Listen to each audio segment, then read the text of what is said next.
Morning, guys.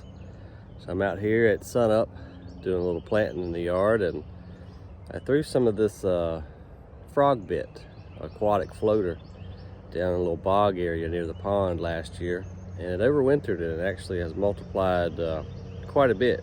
So I wanted to just show you guys what it'll do. It's actually not quite pretty. So here's my pond. There's Sadie drinking out of the pond.